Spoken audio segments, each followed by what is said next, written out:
tao. Kinalan i-implement na to. Kita nga leaders, kita nga naaka, maguwang ka, na kay manghod. Ang mga manghod mo, Andres, maguwang no? Kapag gadagan na din ano, nagkamahuran, pinakahog sa tanan, nga overpass mga mama at papa, kamahuran, hindi na siya pwede. Kinalan kasabot siya. Hoy, ang succession, no? Papa, mama, katubos. Pero ay siya di-oppress, ay siya daw-dawgar na imo tanang, tamaho, imo tanang, teke kamahuran. Ilisan. Kasabot lang tanga. Pantay-pantay lang. Pero kilalan mo, takod ka sa mga maguwang. Mga nga, these are things na, suko kay ko sa umpa ko, kung sakit sa ako sa kailan yung matawanan, kilan mo amin, jugo. Pwede kay kumamin, kabot ba, tapos sugo. Punta sa rampa.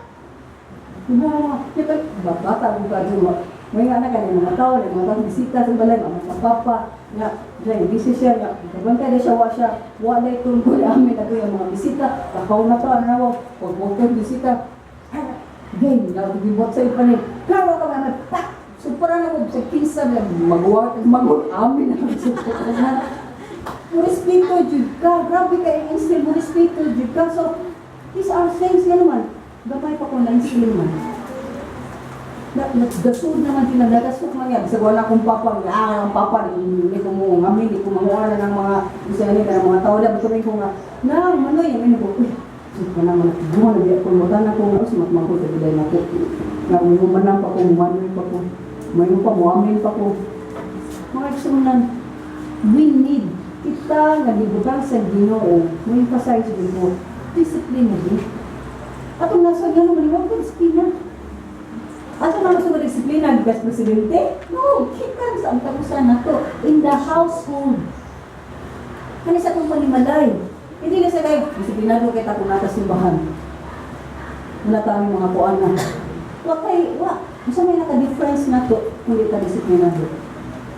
Mabitaw na nga, makakita ka na ang church, maginong ka nga, daghan kung dili disiplinado or dili ka din mga Christian, kaya hindi kung magpamarog, like prayer and fasting, hanggang prayer and fasting, April, yung magpamarog, daghan kayo basura mo. Ito di cancer. Kaya, kasi namo ka din ha, nag-holiday, di ka bigat galas 9, yung masay mabot na ba din mo galas 5, na nagsigit ko sa Ginoo, sigit Ginoo niya, huwag kaway, hilak-hilak, pagbarog, asa mo itong mga naghilak, ipambili mga basura. Meron pa dito yung mga attitude nga, set up na ngayon, anak, kung saan dyan ang lingkuranan, bubon dyan. Kaya iirog dyan niya dyan kin, so magkakatag ng tanan, yan wala yung abyaanan, hindi na maabyan. So nakikita dyan na nga, wala.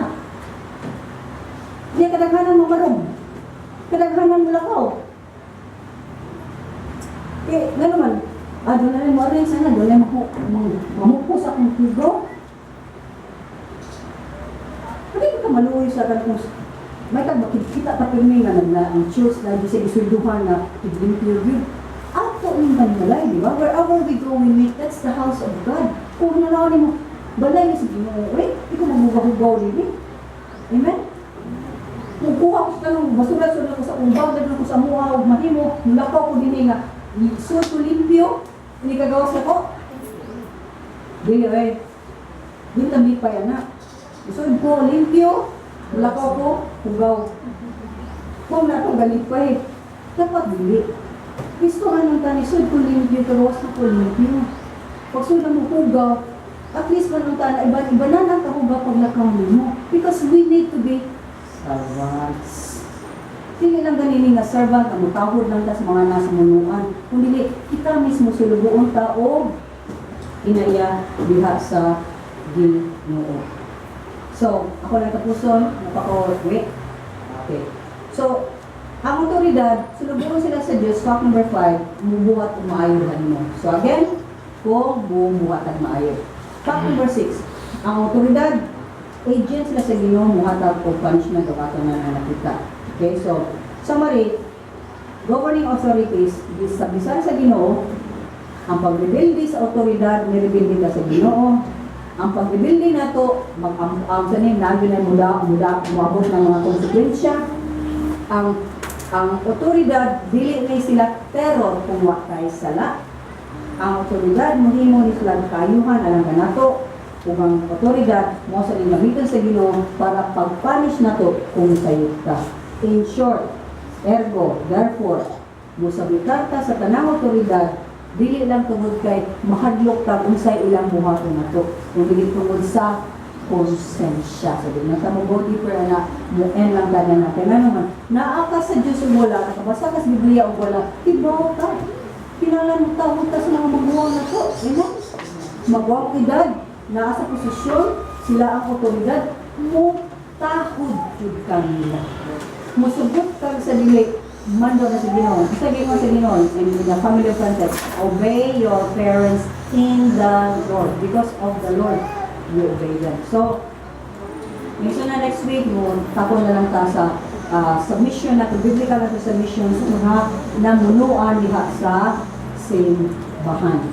Kung maputala. Dito nga mahan, salamat kay Lord sa imong mga gintadangat na mga examples, mga pagtulungan, mga pagbadlong, pagkamay sa mga pinayang na batik ka, Lord. Nagkangiyamid na ngayon nga imo kami usbon.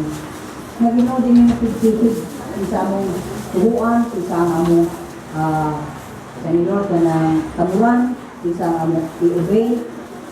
Na Lord, bisan pagkanik sa mga batik, panaginong ka Lord, even sa mga liad ng mga master, tinalan ni muhata sa pagkahoy ko nila. Ang mulang Lord, tuloy lang ni, na makabantay ni, na kung ang ilang ipakuhat na namo, na supak na sa imong pamaagi, tabang ni sa Lord na mabaron ni, hindi ni mapaulikon niya ng mga pamaagi. Lord, mayang mong pabuliman. Kung na Lord, kami ang tabi sa asa ni, mahimuot ang matatawhan, ang mga pamunuan, hindi ka namin. Kung makita nila Lord, hindi ni mga problema ng mga tao, kundi makatawhan ni, na makaabag sa kanunay o Lord silang dito kasama. And all this, Father, we give you praise, glory, and honor in Jesus' name. Amen. Amen.